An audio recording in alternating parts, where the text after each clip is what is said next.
Welcome to the lesson, Conduct of Forensic Accounting Investigations. Now, candidates, conducting forensic accounting investigations involve a specialized approach to uncover financial irregularities, to uncover fraud or any other financial misconduct within an organization.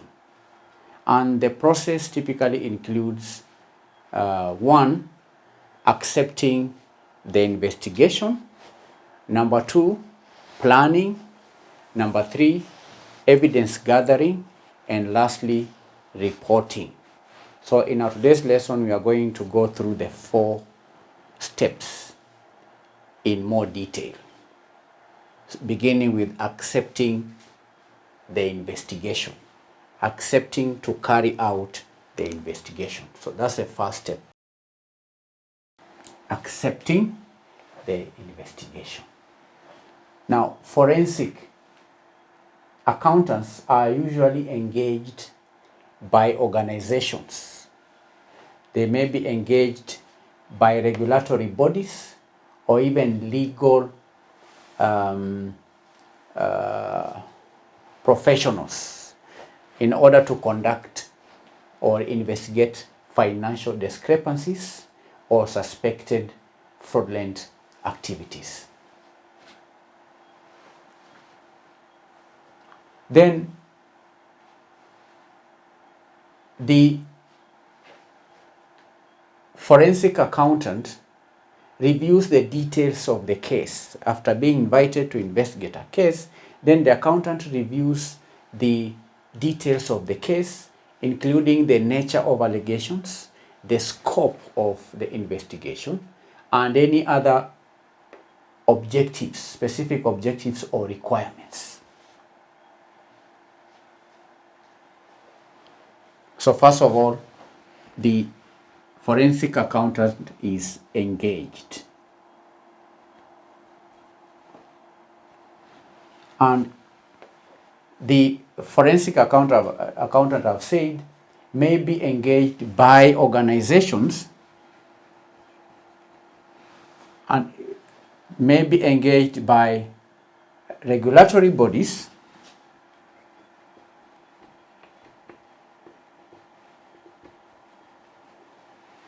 and so on. Then number 2, at the acceptance of the investigation stage, the forensic accountant reviews the case in detail. The forensic accountant reviews the case in detail, reviews the details of the case, including the nature of allegations, the scope of the investigation, and any other specific objectives or requirements. Then, after reviewing the details of the case, then it's important that the forensic accountant assesses their expertise and resources. Assess their expertise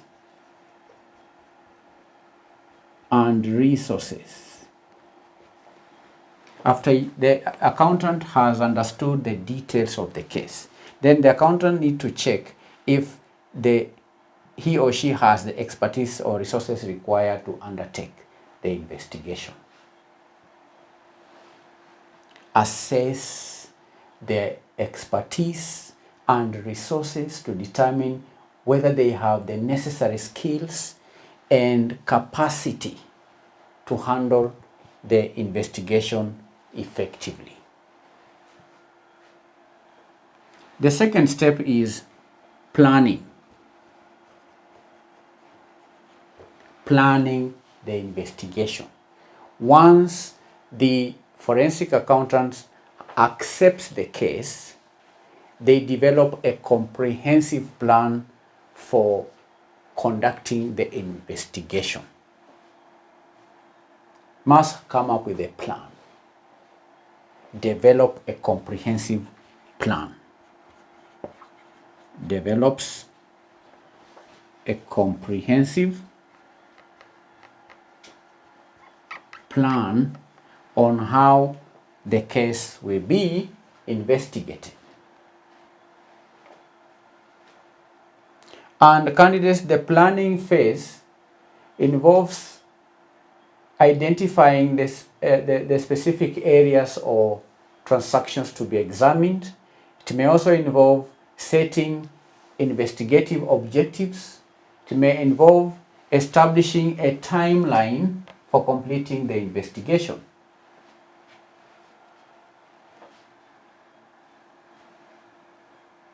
That is the planning phase. I've said it involves coming up with timelines. It involves coming up with specific areas.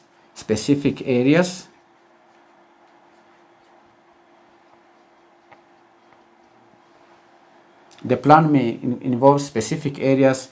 It may also include investigation objectives.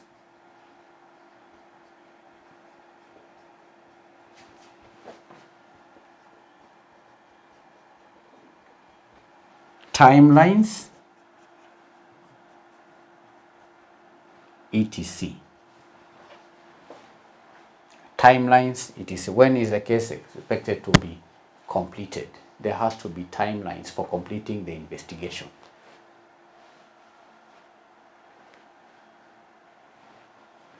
Then the accountant is then required to consider the legal framework, consider the legal and regulatory framework, consider the legal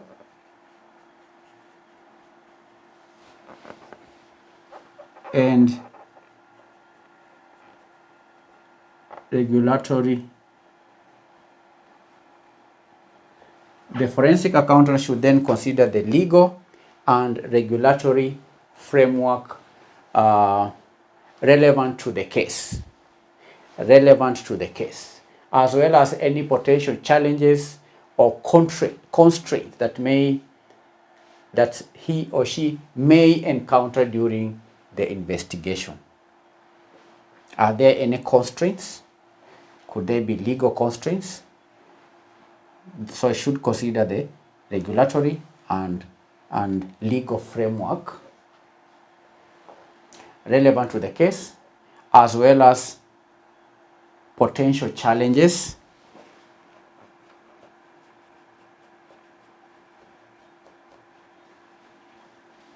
and constraints. So that is C. Then D,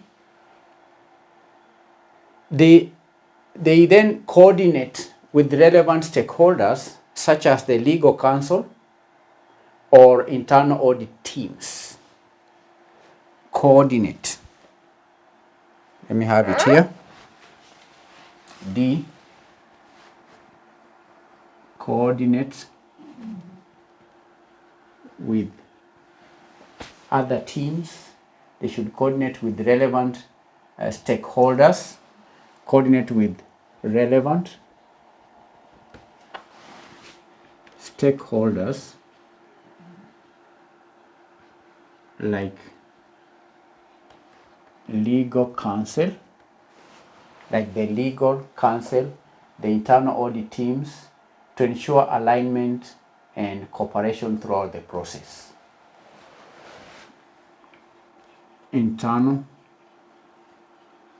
audit teams to ensure alignment, because these are the individuals or persons that the forensic accountant is likely to be seeking information from. So the forensic accountant has to reach out to the relevant stakeholders like the company lawyers, the internal audit teams, so that they can align as the forensic accountant prepares to begin the investigation. So this is coordination with relevant stakeholders like legal counsel or audit teams. So this is step number 2. Step number 3 is evidence gathering.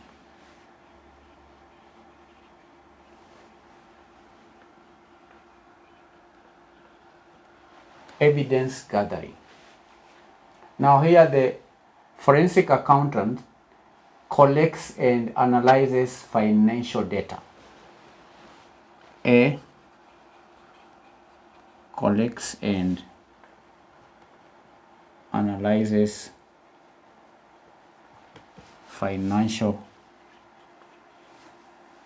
collects and analyzes financial data and also related documentation to uncover evidence of financial irregularities or fraud. Then 2, he then employs various techniques. The forensic accountant then employs various techniques such as data analysis, forensic interviews, and document examination to gather relevant evidence.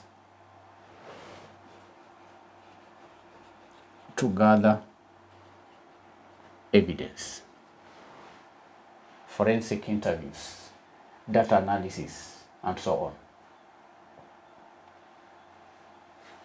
The accountant may also review financial information or financial data or financial records, may review bank statements,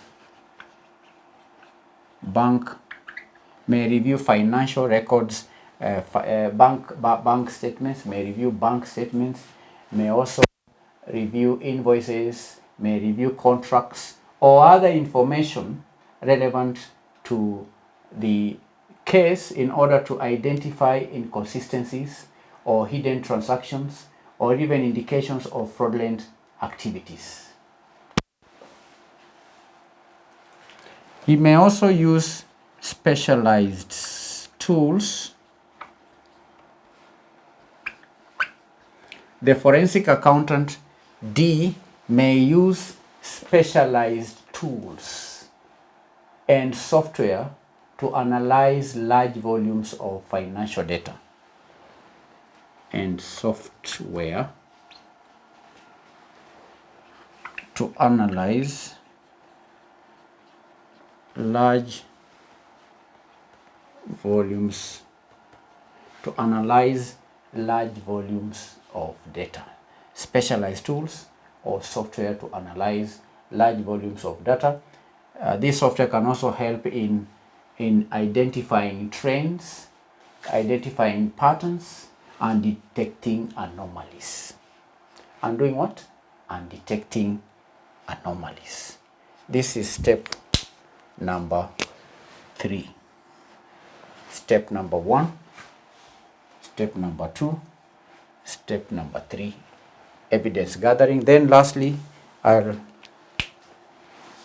move here to the 4th step, which is reporting.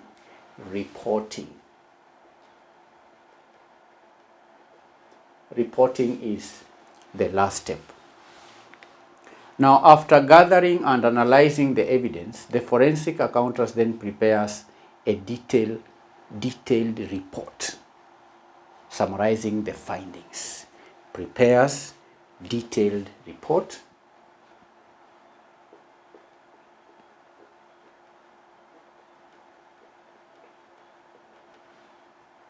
summarizing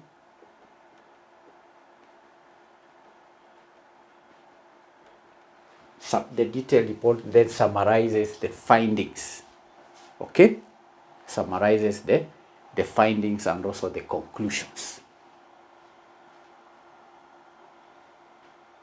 And this report, candidates, presents the investigative process, outlines the evidence collected, and also provides an analysis of financial irregularities and fraud discovered.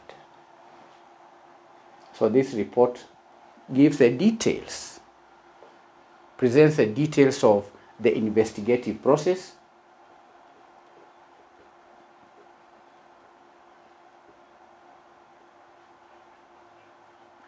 the forensic accountant must give a detailed analysis of the process. Okay, detailed. It's a detail on how the investigation was done, the process. It also outlines the evidence collected. It should outline evidence.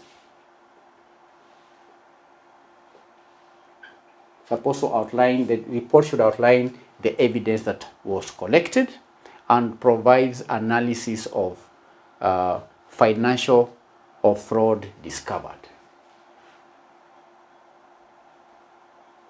Within the report,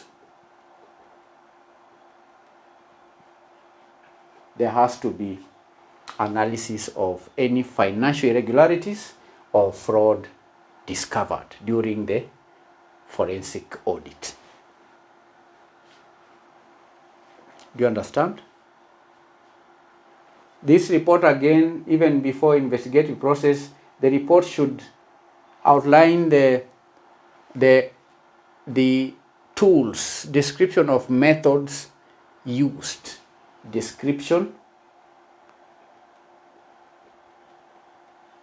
the methodology of methods used to uncover irregularities or fraud.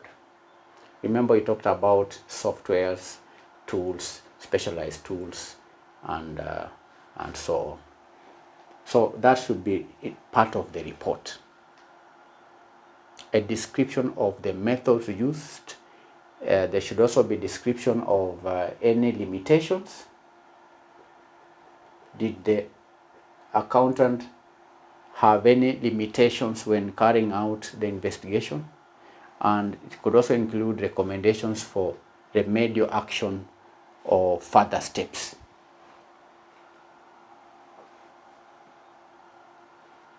Do you understand? And this report, candidates, should be prepared in a clear and concise, objective manner. Prepared in a clear, concise, and objective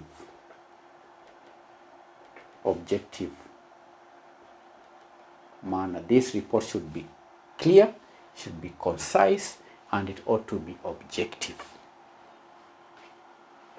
Presenting the facts, presenting interpretations, and also expert opinions to support the conclusions. So these are the 4 steps in forensic accounting investigations. Number 1, accepting the investigation. Number 2 is the planning phase. Number 3, evidence gathering. We have outlined how the evidence is gathered. Then number 4, reporting.